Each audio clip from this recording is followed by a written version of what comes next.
मेरे सभी प्यारे विद्यार्थियों को गुड मॉर्निंग। ठीक है, आज हमारा पार्ट है वो तीसरा है। आज पार्ट कोई सा है भाइयों? तीसरा है। तो तीसरा पार्ट, पहला और दूसरा वीडियो आपने देखा होगा तो अच्छे तरीके से समझ में आया भी होगा। आज हमारा जो वीडियो है, पार्ट है, वो कौन सा है? तीसरा है। और आज किसके बारे में चर्चा करेंगे? आज हम करेंगे पाचन ग्रंथियों के बारे में चर्चा करेंगे। तो पाचन ग्रंथियां है वो कितनी हैं मैंने बताया था पहले भाग में। तो पाचन ग्रंथियां तीन हो गए। तीन कौन कौन सी गुरुजी? तीन, एक तो है पाचय, ये जो लाल ग्रंथि है ना, लाल ग्रंथि आज हम पढ़ने वाले हैं ग्रंथियों के बारे में। तो लाल ग्रंथि। दूसरी कोई सी है गुरुजी? दूसरी हो है यकृत ग्रंथि, जो हमारे शरीर की सबसे बड़ी ग्रंथि है। तीसरी गुरुजी कौन सी हो है? तीसरी हो है अग्नाशय ग्रंथि। अग्नाशय मैंने पत्ता जिससे एक आकृति की स्थान दिखाई होगी पिछला वीडियो। तो बात तीसरी अग्नाशय ग्रंथि है। ठीक है, पहले और दूसरे पार्ट में हमने क्या पढ़ा? पहले और दूसरे पार्ट में हमने पढ़ा कि जितने भी अंग हैं, ठीक है, पाचन तंत्र के, उनके बारे में पढ़ा। आज हम तीसरे पार्ट में क्या पढ़ने वाले हैं? जितने भी पाचन ग्रंथियां हैं वो पढ़ेंगे। तो अब बताओ, दो वीडियो अगर थारे समझ में आया है तो प्लीज कमेंट, अरे मैं कमेंट ठीक बोकरूं, कमेंट थे करो, कोई वीडियो देख लो, इसी बात को नहीं कमेंट करे करो। ते जो भी तारो कोई डाउट है वो पूछे करो, तारे लिए मैं हाजिर रहूंगा। अब देखो आप स्टार्ट करते हैं। हाँ, ग्रंथियां। तो पाचन ग्रंथियां तीन होती है, लार, यकृत और अग्नाशय। बात आ गई होगी थारे समझ में। लार ग्रंथि।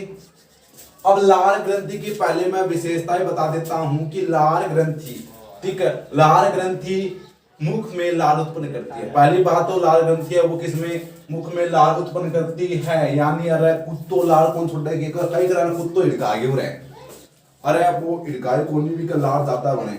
ठीक है, दूसरो लार एक सिरमी तरल तथा एक चिपचिपे श्लेष्मा का मिश्रण होता है। लार है वो किसका बना होता है? एक तरल, ठीक है, इसमें तरल पदार्थ होता है, और एक श्लेष्मा। श्लेष्मा कैसा होता है? श्लेष्मा बता देता हूँ, किसी ने मास्टर ने आपको नहीं बताया तो मैं बताता हूँ, मुझे पता है। आपको एक एक चीज बताऊंगा, ठीक है ना, एक एक चीज हम आसानी से समझेंगे, नो टेंशन। श्लेष्मा क्या होता है? आपने सफेद बूंद देखा है, वो ही वैसा ही क्या होता है? श्लेष्मा होता है। आगे बात समझ में। तरल भाग भोजन को गिला करता है। जो तरल भाग होता है ना, सिर में तरल, ये तो भोजन को क्या करता है बच्चों? गिला करता है। दूसरी बात, ठीक, और श्लेष्मा क्या करता है? लुब्रिकेट के तौर पर कार्य करता है। यानी भोजन का जो स्टार्च होता है ना, मंड यानी कार्बोहाइड्रेट है, उसको पचाना स्टार्ट कर देता है ना। पचना स्टार्ट नहीं होता है, पचाना स्टार्ट करता है। भोजन पचता नहीं है, मुख में स्टार्ट होता है पचना। ठीक है, अब कार्य की बात करें तो भोजन में उपस्थित स्टार्च का मुख में पाचन शुरू करना, यानी लार ग्रंथि है। लार ग्रंथि का कार्य बच्चों, लार ग्रंथि पहला कार्य क्या करती है? जो भी स्टार्च होता है, कार्बोहाइड्रेट होता है, बाजरा, गेहूं, धान, चावल, इनका मुख में पाचन शुरू करता है। स्टार्ट हो गया पाचन, कठू लार ग्रंथि यानी मुख स्टार्ट हो गया भोजन पचनो।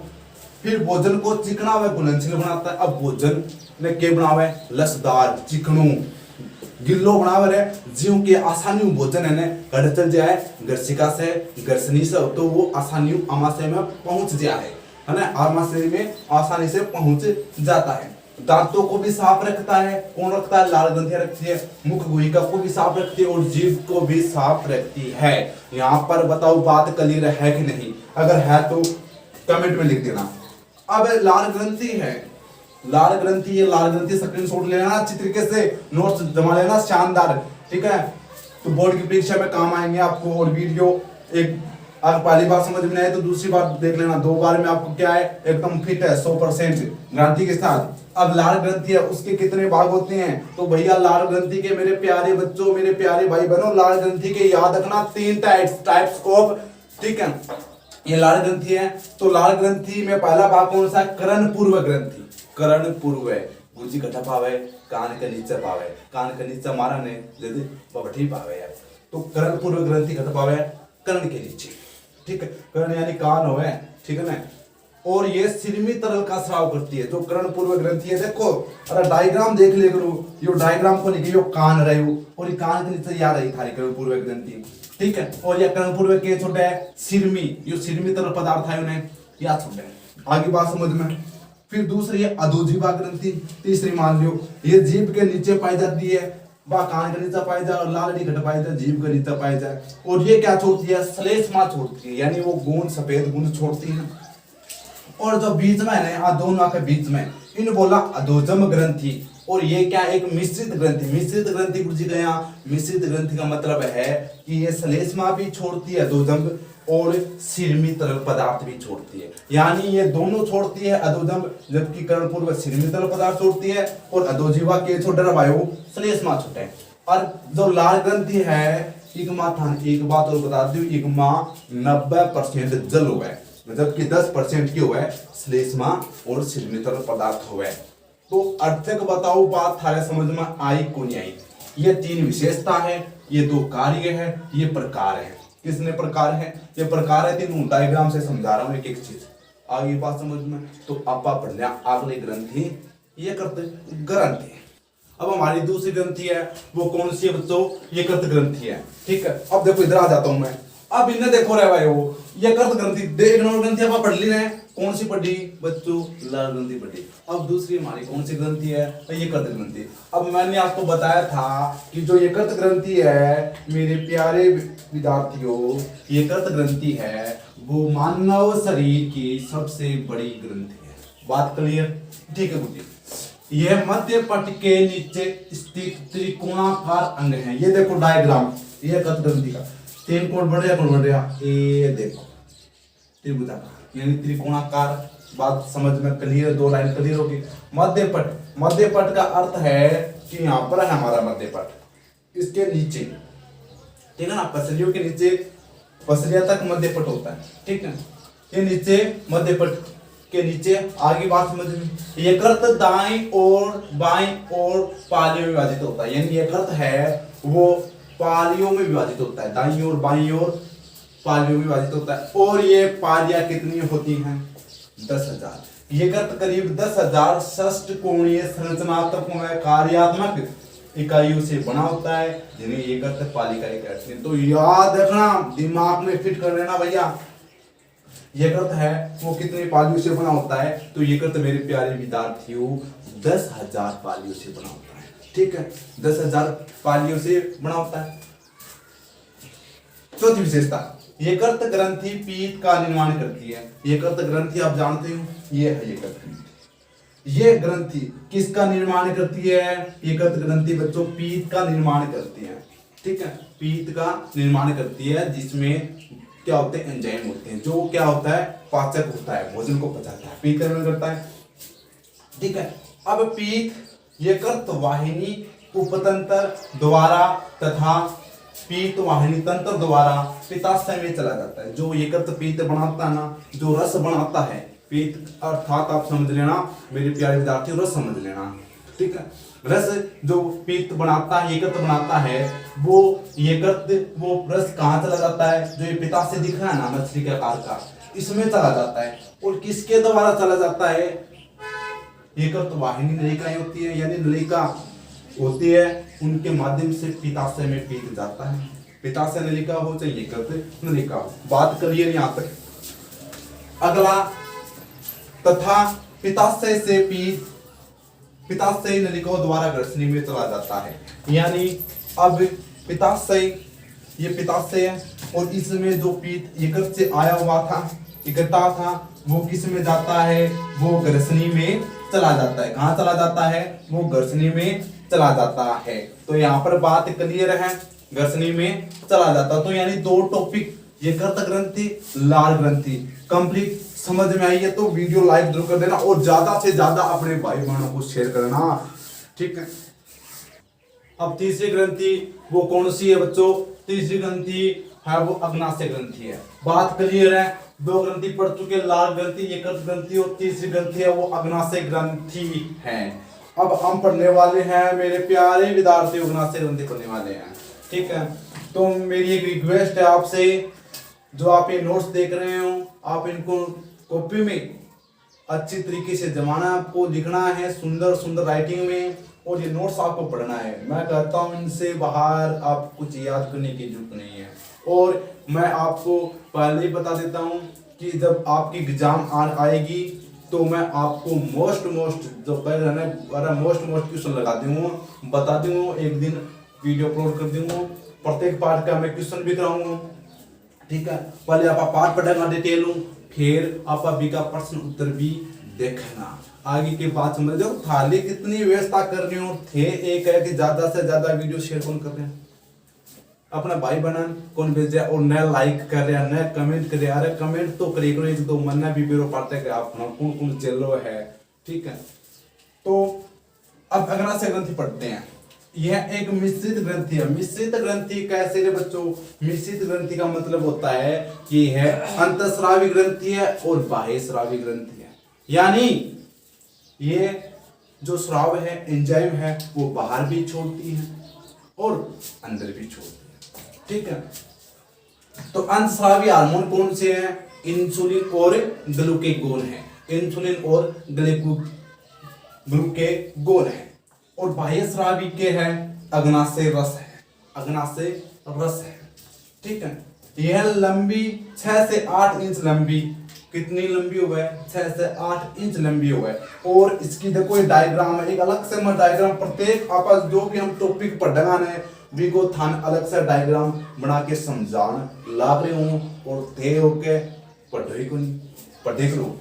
ठीक है, कि आने जाने को नहीं आता में पढ़ ले करो। ठीक है, ये अग्नाशय हमारा, इसकी आकृति ऐसे देखो यू आकार की हो रही है। कैसी आकृति हो रही है? यू आकार की हो रही है, पत्ते जैसे बताया था ना मैंने।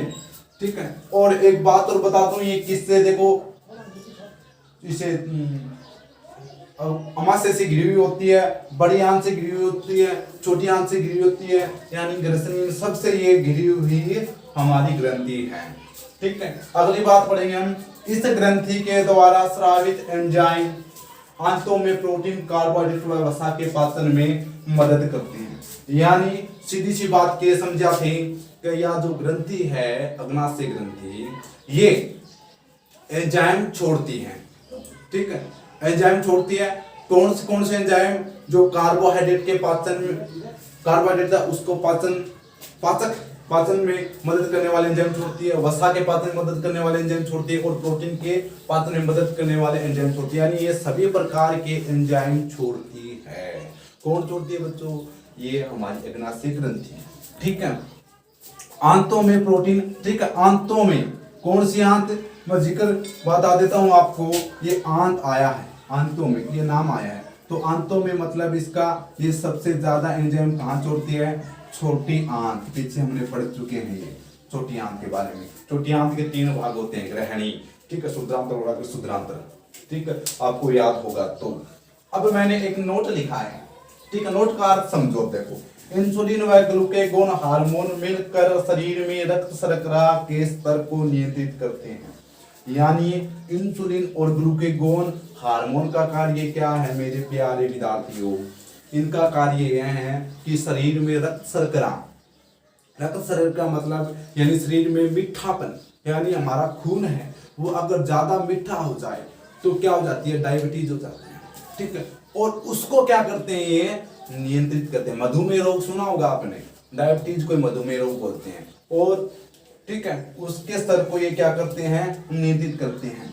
ठीक है, तो ग्लूकेगोन और इंसुलिन ये दोनों क्या है? अंतःस्रावी हार्मोन है।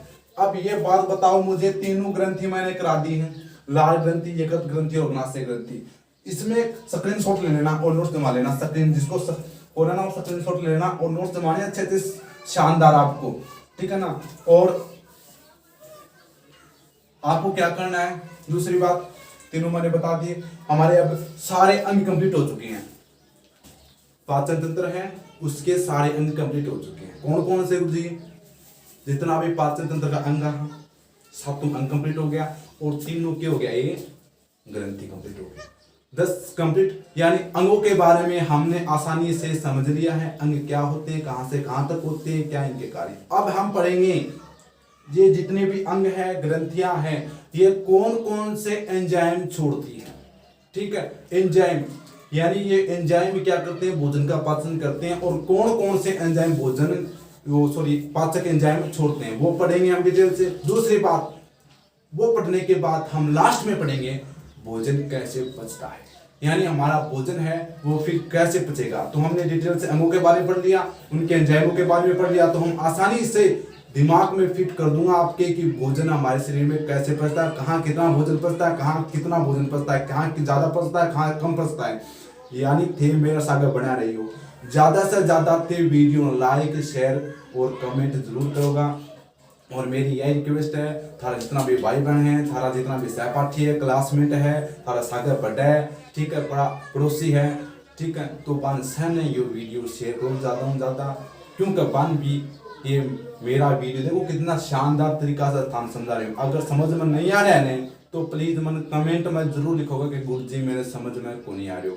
तो अगर समझ में नहीं आ रहा है तो फिर मैं और अच्छी ट्राई करूँगा, तान समझाने की कोशिश करूँगा, मेरे का नहीं हो उसका भी इतनी ज़्यादा कोशिश करूँगा मैं थार लिए, ठीक है। तो अब मेरे तो वैसे यही रिक्वेस्ट है, वीडियो को लाइक जरूर करना। अगर आपने इस चैनल को सब्सक्राइब नहीं किया है तो प्लीज़ चैनल को सब्सक्राइब कर लेना, क्योंकि मेरी क्लास से आएगी उनका नोटिफिकेशन आपको तुरंत मिल जाएगा। और यहाँ पर हमारे इस चैनल वीसी इंस्टीट्यूट पर और भी वीडियोज़ भी आने वाले 8वीं के वीडियोस भी मैं डालने वाला हूं। तो अपने जितने भी छोटे भाई बहन हैं उनको भी बता देना कि भैया हमारे सर है जीवराज सर है, वो 8वीं के वीडियो भी डालने वाले हैं, और 12वीं क्लास के वीडियो में केमिस्ट्री के, ठीक है, केमिस्ट्री के वीडियो डालने वाला हूँ। और आपका जो केमिस्ट्री पोर्शन है ना वो भी इतना शानदार गजब में कराने वाला हूँ, शानदार बेसिक से चलेंगे हम एकदम 0 लेवल से, ठीक है। तो पहला पार्ट हो गया है, उसके प्रश्न उत्तर डाल दिए हैं मैंने, और इस वीडियो में आपको सभी वीडियो की डिस्क्रिप्शन मिल जाएगी जिनसे वो वीडियो आप देख सकते हैं, ठीक है। तो धन्यवाद, जय हिंद। वीडियो को ज़्यादा से ज़्यादा शेयर करना।